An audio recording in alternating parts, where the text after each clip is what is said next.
হাবিবে কিবরিয়ার চোখের পানি একদিন দুই দিন নয়, 15 দিন নবী কাঁদছে রে, আসমানের দিকে তাকায়া থাকত। কখন রে জিবরাইল আসবি, কখন জিবরাইল আসবি। মক্কার মানুষ নবীরে কত গালমন্দ করছে, কত গালাগালি নবীরে করছে।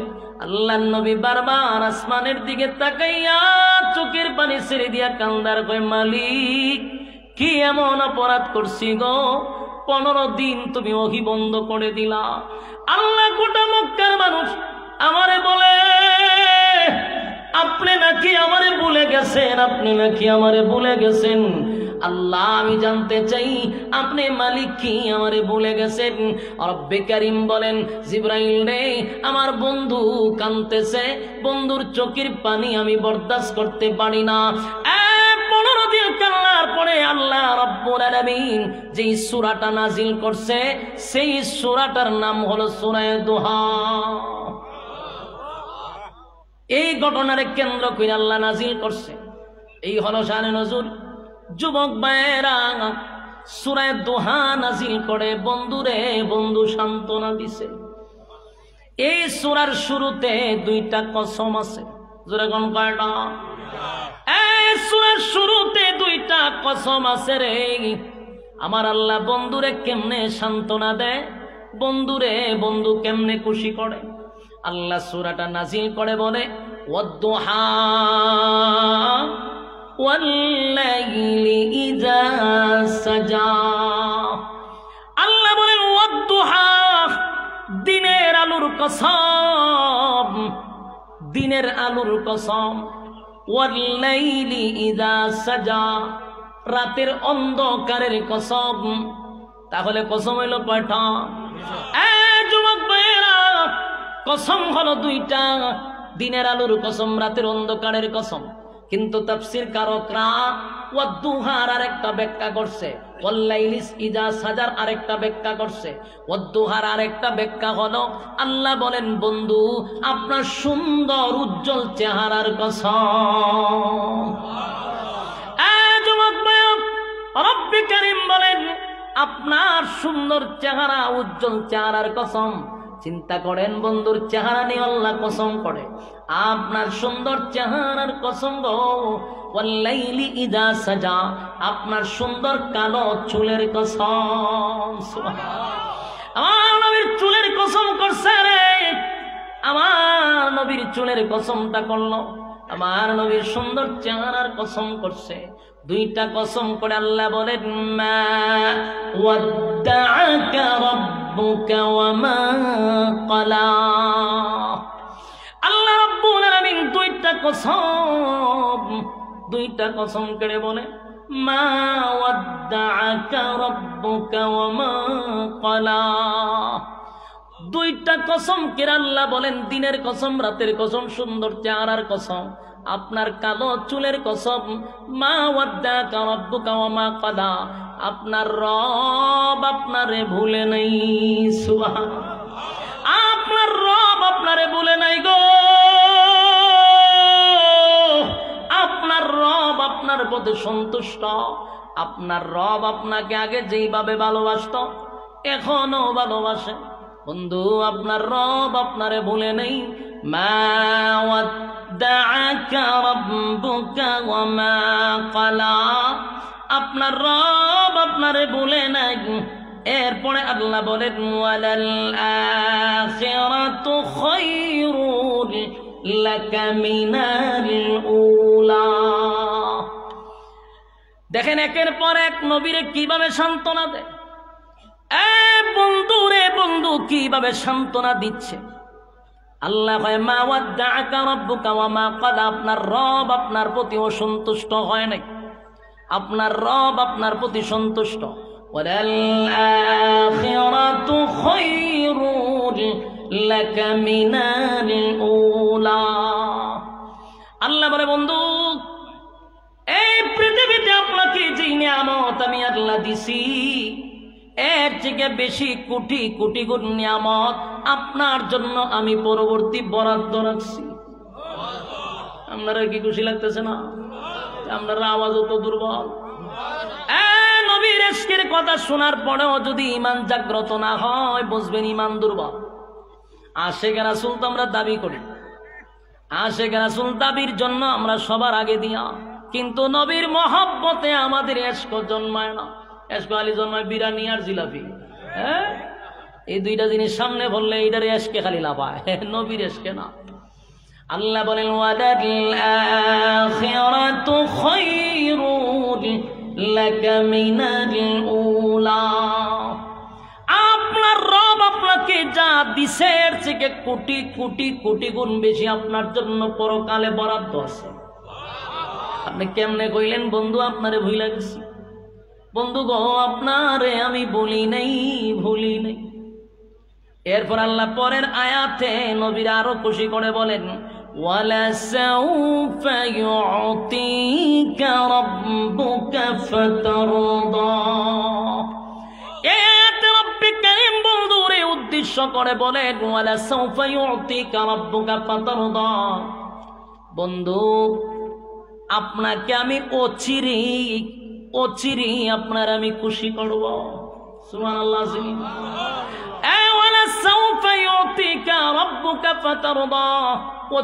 আপনারে খুশি করব। তাফসীর কারকরা বলেন ওয়ালা সাউফা ইউতিকা রাব্বুকা ফাতারদা, এটার দ্বারা আল্লাহ বুঝাইছেন হয়তোবা মেরাজের বিষয়টা, হয়তোবা পয়গম্বরের মক্কা বিজয়ের বিষয়টা বুঝাইছেন, হয়তোবা আমার নবী কিছু দাবি দাবা করছিল উম্মতের ব্যাপারে, ওইগুলা আল্লাহ হয়তোবা কবুল করছেন। এই জন্য আল্লাহ বলছেন ওয়ালা সাউফা ইউতিকা রাব্বুকা ফাতারদা। আপনার রব আপনারে খুশি করবে, আপনারে খুশি করবে খুব শীঘ্রই। শীঘ্রই মানে কি? মেরাজের রজনী হইতে পারে, 7 আসমানে ইনভাইট করছে, হয়তোবা মক্কা বিজয়। এই জন্য রব্বুল কারীম বলতে চাই বন্ধু, ভুলি নাই আপনারে অচিরেই আমি খুশি করব। আপনি অভিমান কইরেন না, আপনি রাগ কইরেন না।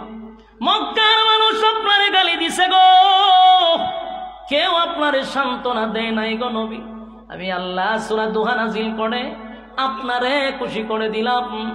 2টা কসম করলাম, আপনার চেহারার কসম, আপনার চুলের কসম। বন্ধু, আপনারে আমি ভুলি নাই। দুনিয়াতে যা দিছি পরকালের থেকে বেশি বরাদ্দ রাখছি।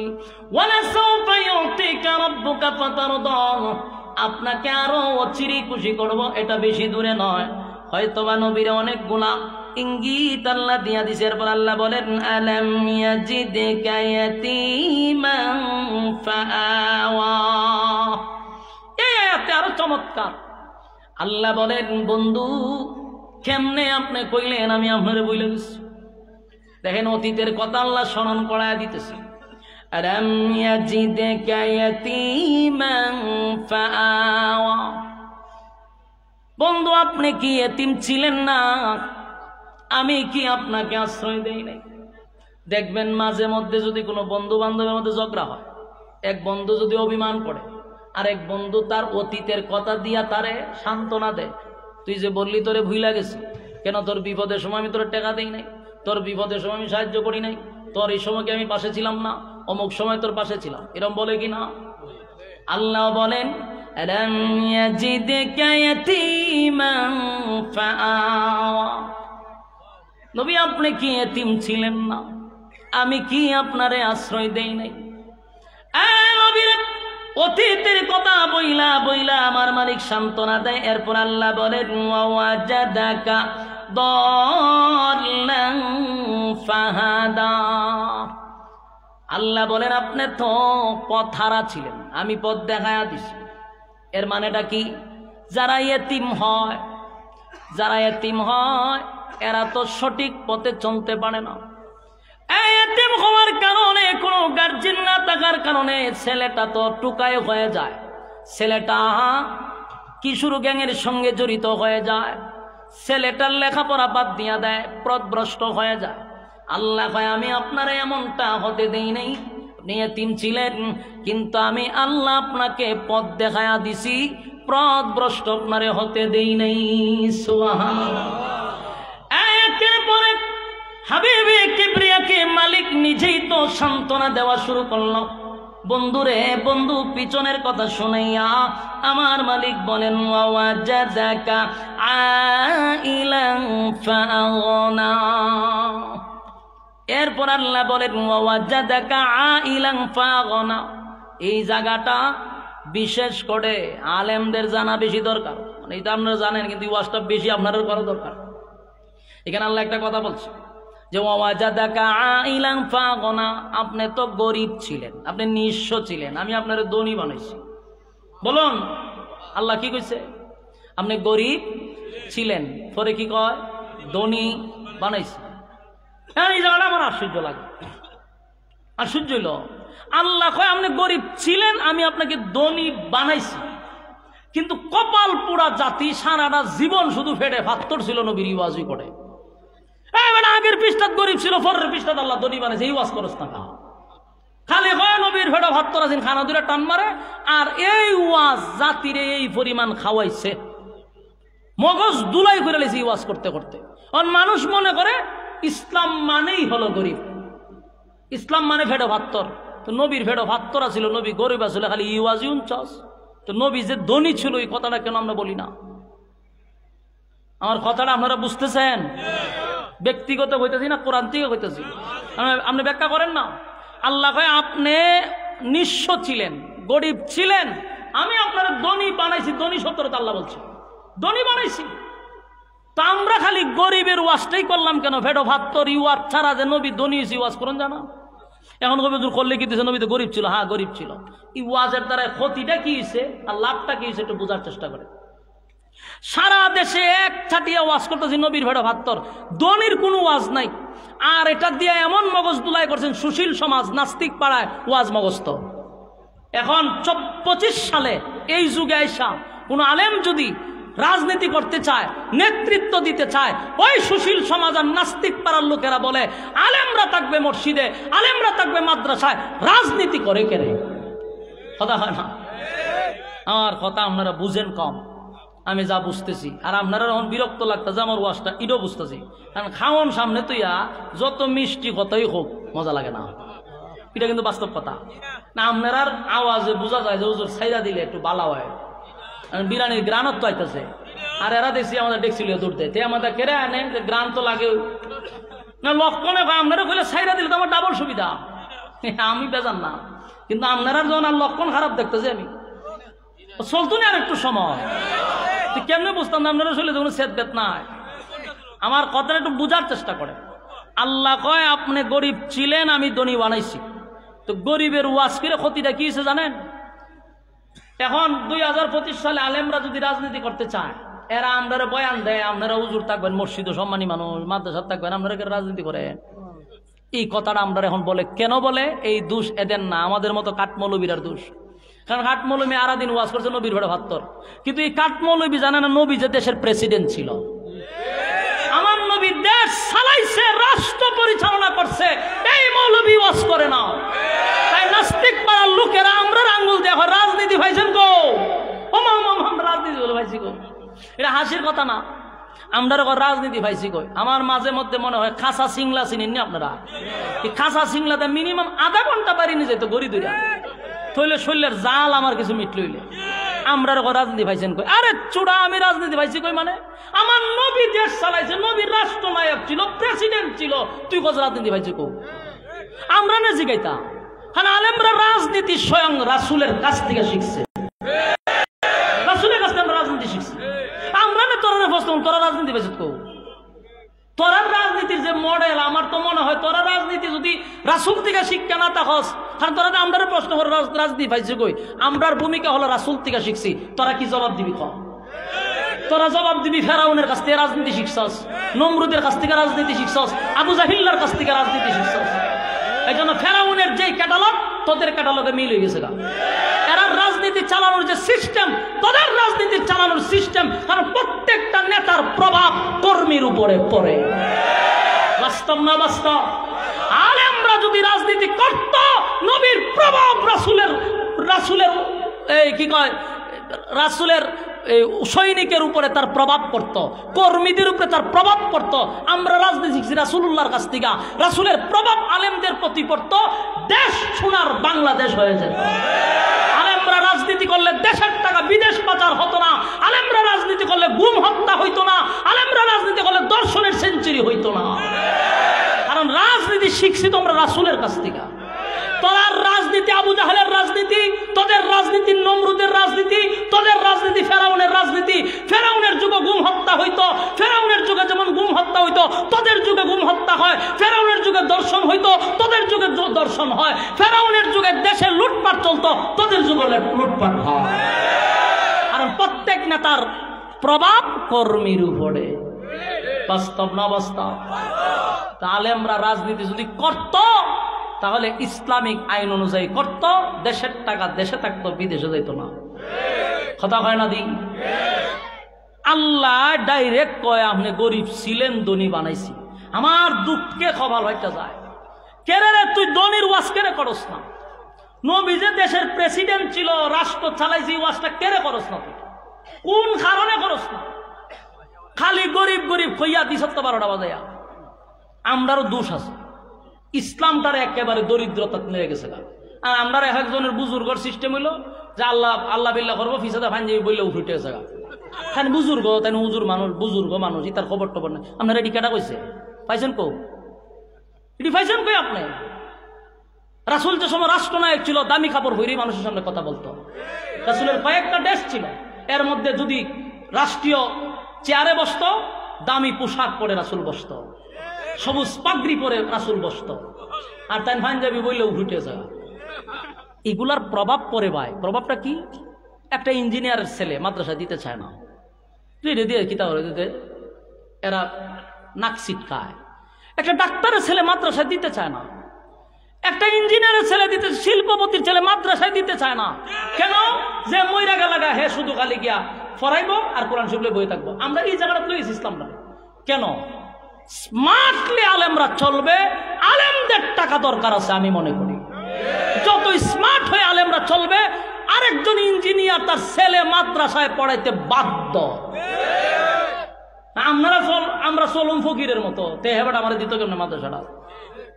আলহামদুলিল্লাহ অনেকটা পরিবর্তন হয়েছে, এখন অনেক পরিবর্তন। এখন ইঞ্জিনিয়ারের ছেলেও মাদ্রাসা দেয়, কারণ এখন পরিবর্তন হয়ে গেছে। আলেমদের গেট আপ বাড়ছে, মন মানসিকতা চেঞ্জ হয়েছে। সংকীর্ণতা দূর করতে হবে, উদারতা বাড়াই দিতে হবে, তাহলে আমাদের জয় হবে ইনশাআল্লাহ। কারণ প্রত্যেক গণার থেকে আলেম হওয়া দরকার, তাহলে আমাদের বুক ফোলাইয়া কথা বলার একটা জায়গা থাকবে।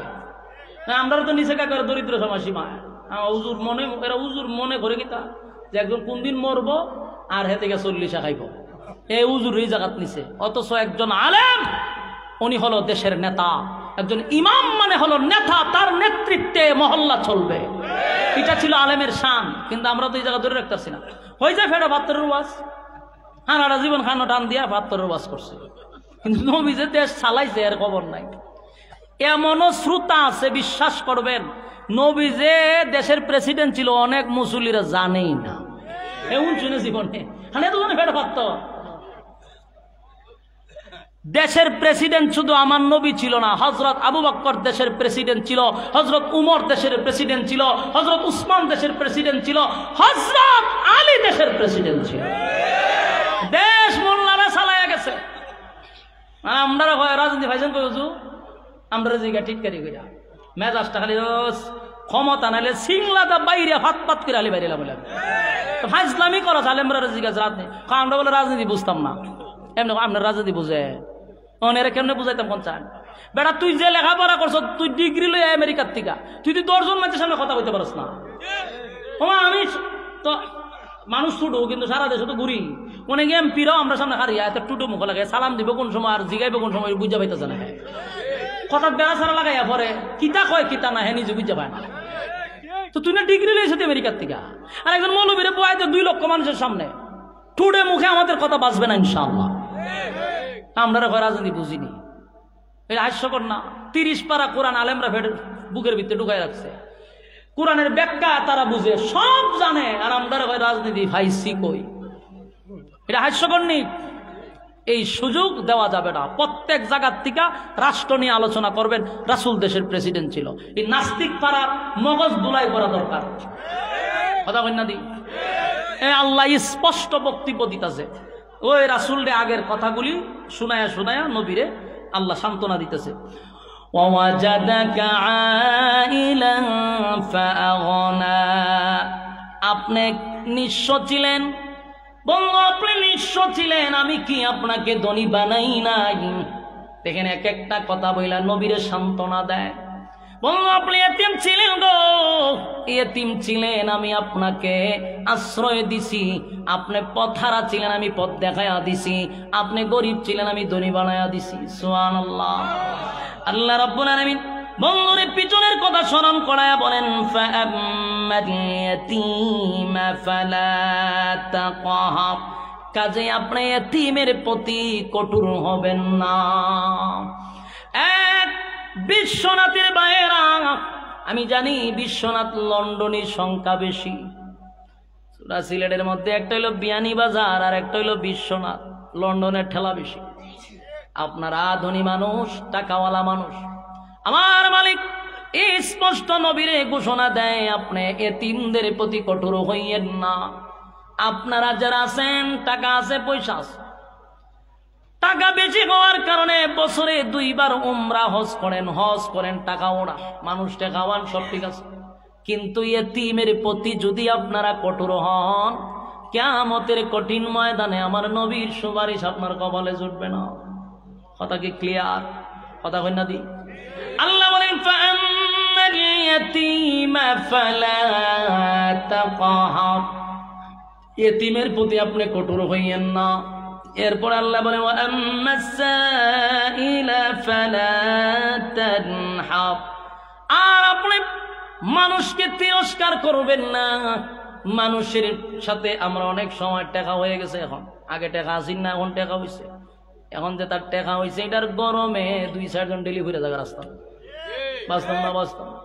আগে গরিব ছিল, এখন লন্ডন গিয়া কিছু টাকা টোকা কামাইছে। তার সহপাঠী যারা আগের বন্ধু বান্ধব ছিল, তাদের সঙ্গে আচরণ ভালো করে না, তাদের সঙ্গে সুন্দর আচরণ করতে চায় না। সে ভুলে গেছে একই সাথে খেলাধুলা করছে, একই সাথে ব্যবসা করছে, একই সাথে আড্ডা মারছে। আজকে তার টাকা হওয়ার কারণে তিরস্কার করে কথা বলে বন্ধুর সঙ্গে, পাড়া প্রতিবেশীর সঙ্গে আচরণ ভালো করেন। আল্লাহ কয়, বন্ধু ওয়া আম্মাস সাইলা ফালা তানহা, মানুষের সঙ্গে আপনি তিরস্কার করবেন না। এরপর আল্লাহ বলেন, ওয়া আম্মা বিনিআমাতি রাব্বিকা ফাহাদ্দিস, আর আপনার রবের নিয়ামত আপনি প্রকাশ করেন। নিয়ামত প্রকাশ করেন তার মানে কি? রব্বে কারীম আমারে আপনারে যে নিয়ামত দিছে রে, সেই নিয়ামতের কদর করার দরকার আছে না নাই? আমার যুবক ভাইরা, আল্লাহ রাব্বুল আলামিন আপনি এবং আমারে কত নিয়ামত দিছে জানো নি? গাড়ি বাড়ি অট্টালিকা এগুলা শুধু নিয়ামত না। আল্লাহ বলেন, তোরে কত নিয়ামত দিছি, তোর 3.5 হাত বডির দিকে একটু তাকায়া দেয়, আমি আল্লাহ তোরে কত নিয়ামত দিছি। মাঝে মধ্যে আপনারা বিশ্বনাথের মোড়ে তো আপনারা যান, এই বিশ্বনাথের মোড়ে গেলে দেখবেন অনেক ভিক্ষুকরা ভিক্ষা করে। কথা কয় না? দেখবেন হাত নাই, পা নাই, অনেকের চক্ষু নাই। এমন ভিক্ষুক কি আপনারা দেখছেন? এমন ভিক্ষুক আমাদের চোখের সামনে পড়ে। আমার জীবনে এমন ভিক্ষুকও দেখছি, হাতও নাই, পাও নাই, ঘুইরাইয়া ভিক্ষা করে। আমরা এমন ভিক্ষুক দেখলে পরে 10টা টাকা পকেট থেকে বাহির করে দিয়া চলে আসি। না না, মাঝে মধ্যে তাদের সামনে একটু দাঁড়াবেন আর আপনার বডির দিকে আপনি তাকাবেন।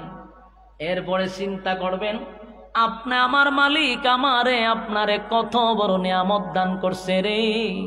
সেদিন তাকায়া বলবেন, মালিক হাত দিলা, পা দিলা, চক্ষু দিলা, আল্লাহ সুন্দর চেহারা দিলা, তাই তো মানুষ আমার সঙ্গে সেলফি তুলে, মানুষ আমারে হোটেলে বসায় চা খাওয়ায়, আমার সঙ্গে আড্ডা মারে। আমার যদি 2টা পা না থাকতো গো, আমার যদি 2টা হাত না থাকতো, বলুন আপনি আমার সঙ্গে কেউ সেলফি তুলত? রাস্তার ভিখারির সঙ্গে কেউ সেলফি তোলে না, তাদেরকে কেউ সম্মান দেয় না রে, তাদেরকে নিয়ে কোনো বন্ধু বান্ধব আড্ডা মারে না, তাদের বন্ধু নাই, তাদের সহপাঠী নাই। তোমারে আমারে মালিক দুইটা হাত দেওয়ার কারণে, দুইটা পা দেওয়ার কারণে, চক্ষুঠা দেওয়ার কারণে, সুন্দর চেহারা দেওয়ার কারণে আমাদেরকে নিয়ে মানুষ সেলফি তুলে, আমাদেরকে বসাইয়া চা খাওয়ায়। ওই মালিকের প্রশংসা করার দরকার আছে না? না। এই জন্য আল্লাহ বলে, বন্ধু আপনার রবের নিয়ামত প্রকাশ করুন। এ যুবক ভাইরা, শেষ কথা হলো, বন্ধুরে বন্ধু সান্ত্বনা দিছে। এই সূরার প্রথম থেকে নিয়ে শেষ পর্যন্ত আপনারা পড়া দেখবেন, যতটা কথা আমার মালিক বলছে প্রথম থেকে নিয়ে শেষ পর্যন্ত, সবগুলো কথা আমার নবীরে খুশি করার জন্য। ঠিক আল্লাহ রাব্বুল আলামিন এই সূরার শুরুতে দুইটা কসম করলো।